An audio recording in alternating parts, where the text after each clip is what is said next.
Tonight's speaker is someone who knows how to blend humor with heart and reflection with just the right amount of rebellion, especially in an irreverent speech about his mother. But before he could ever roast his mother in public, he had a little housekeeping to take care of in private.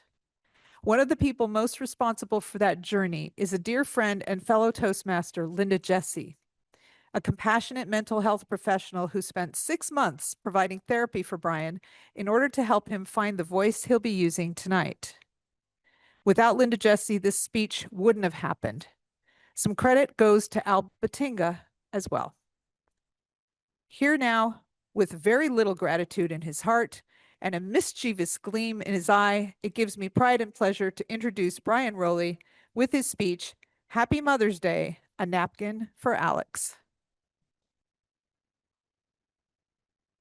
As you heard in the introduction, some of the credit for this speech goes to Al Batinga, because I recall hearing him making a speech about something about your words matter, and it started me thinking about some of the words that had mattered to me when I was younger.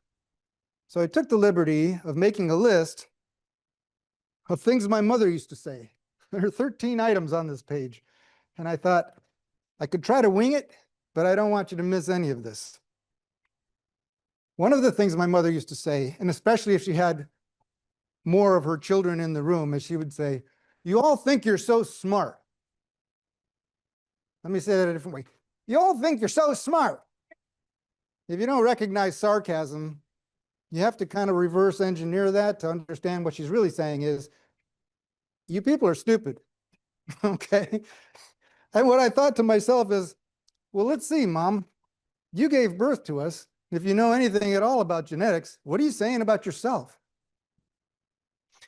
One of my favorite words she used to use is the word ridiculous. And I mean, it could come out at any moment for anything I was doing or saying. Like, for instance, when you're a little boy, you might want to be Superman. So you want a cape for Halloween. Oh, that's ridiculous. I remember one time asking her, "Mom, do you really love me?" She said, "You're being ridiculous." Now, I thought I heard the word ridiculous so often that it should have been my middle name. In fact, the word ridiculous had come to the point where when I heard the word ridiculous, if someone said I was ridiculous, what I heard them saying is, "You're stupid." Those two things were synonymous to me. And it almost broke up my second marriage before it even begun. Another story entirely. But she used to say, "Why do you always have to do things the hard way?" And I thought, well, I don't know. I always get the stuff done. So how I do it, I don't think is a matter of hard or easy. It's just the way I get things done. Sometimes that would be followed with, "You can make 2 trips, you know," which was often said when I had my arms around 5 bags of groceries coming from the car into the kitchen. And I thought, yeah, Ma, I can make another trip, but I am Superman and I can carry all these bags. Watch this. And I get them into the kitchen, and she's talking about making a second trip. I'd have to work twice as hard. How's that going to save me time and energy? I couldn't put it together. She used to say really cool things about things she wasn't doing, okay? "I'm not heating the outside, you know." "Mom, I only left the door open for an extra 10 seconds. I know it's cold outside, but I don't think there's any danger of the polar ice caps melting any faster." She would say, especially in heated, not debates, because it was during times when she was really saying something that she really wanted you to know. And she would say, "I'm not talking to the wall, you know." And I had to do everything I could not to turn around and look at the wall to see what did the wall think of what she was saying. And I remember just looking at her and thinking, I'm going to make note of that. And there it is. I've made note of it. There was one time I came into the kitchen having just woken up, and we used to keep a jar of water in the refrigerator. And you're not supposed to drink right out of the jar, but I opened up the lid of the jar and I took a long drink out of the water. And my mom came around the corner. She saw me. And I thought, oh boy, now I'm going to catch hell for drinking out of the bottle. But that's not what she said. What she said was, "That can't be good for your stomach." I thought, this is water.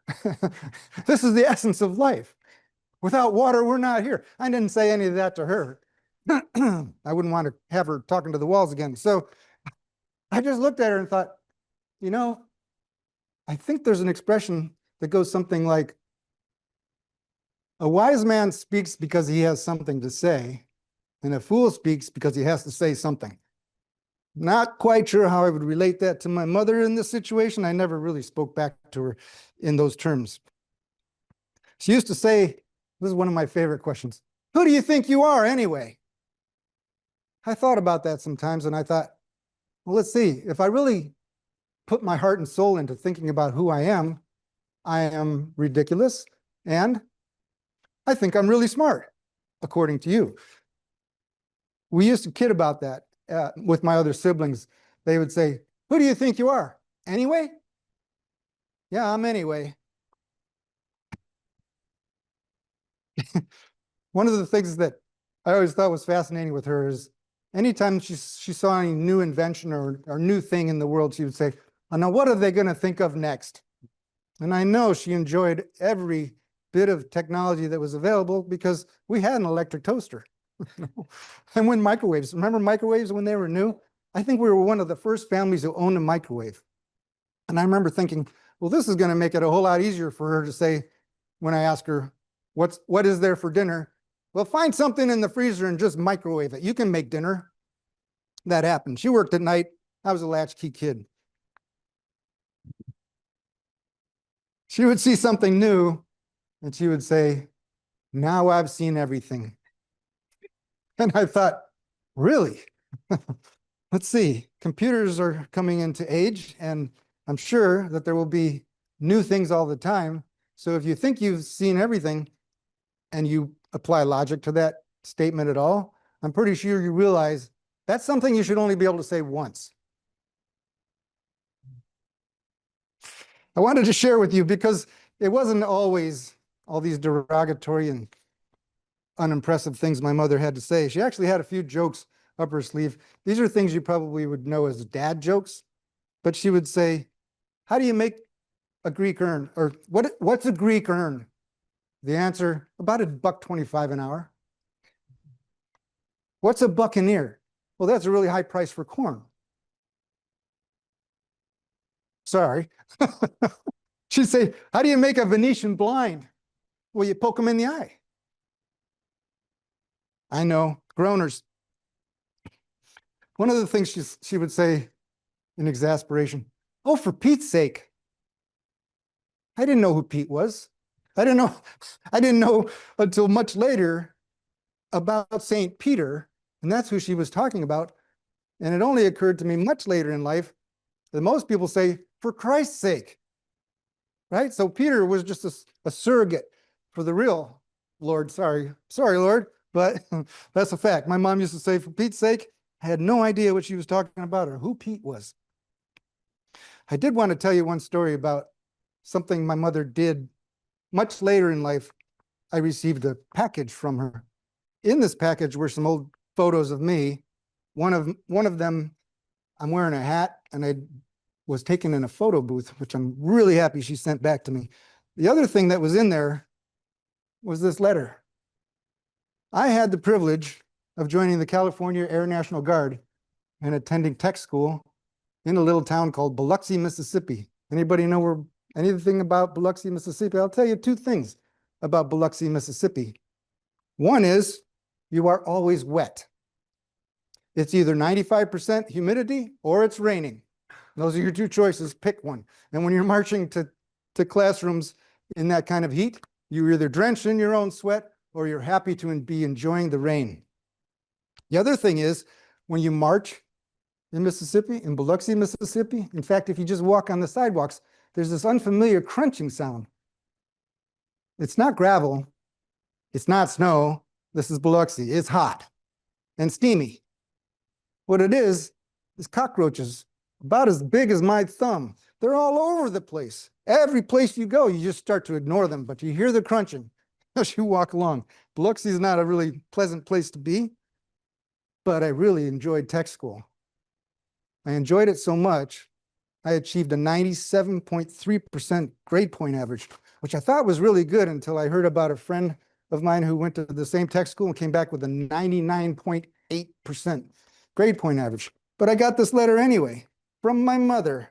Much later in life, she had been sent this letter of commendation from the Department of the Air Force at Keesler Air Force Base in Mississippi.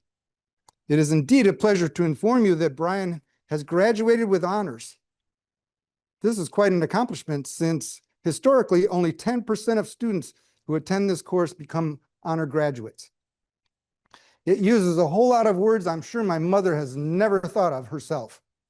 Superior initiative, dedication, positive attitude, superior academic accomplishment, outstanding military performance.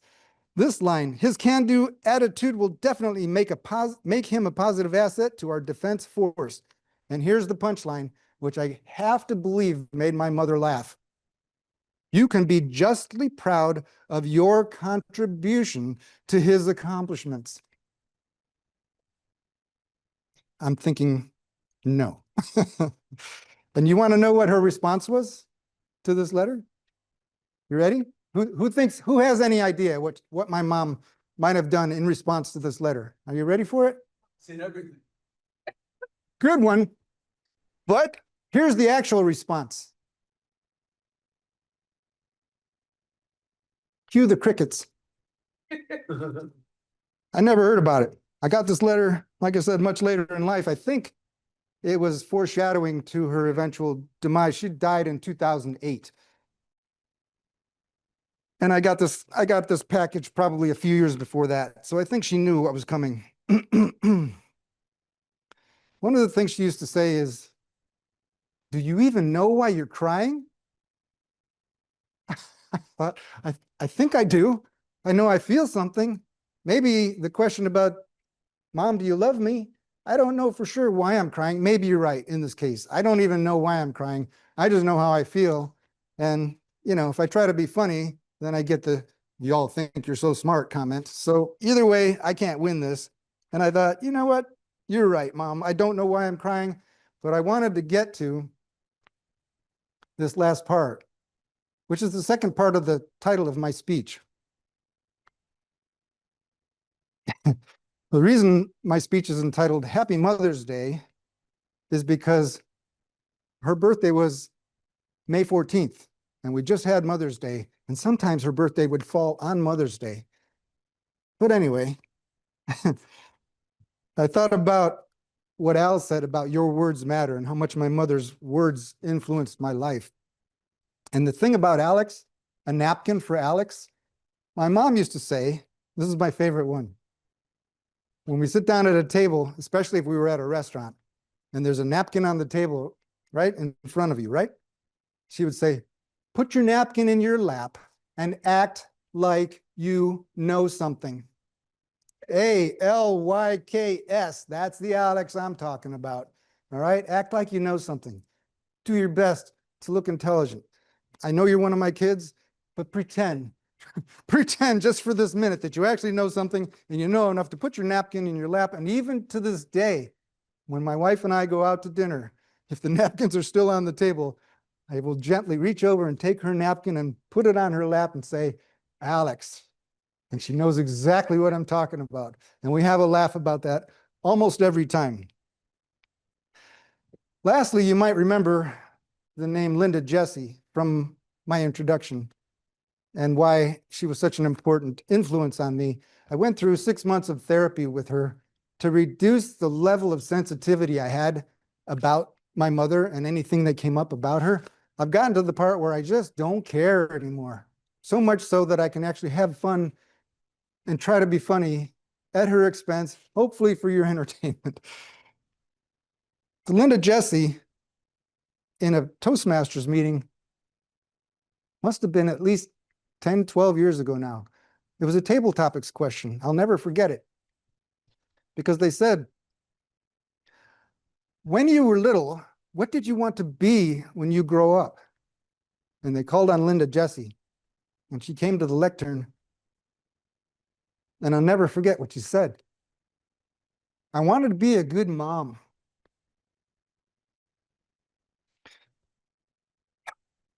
Fellow Toastmasters, If you don't take anything else away from this speech, just remember your words do matter. If you have the opportunity to be a mom, if you have a chance to talk to moms, if you have a chance to be a grandparent, talk to the mom of your grandchildren and just let them know everything you say to a child matters very much, and especially coming from a mother.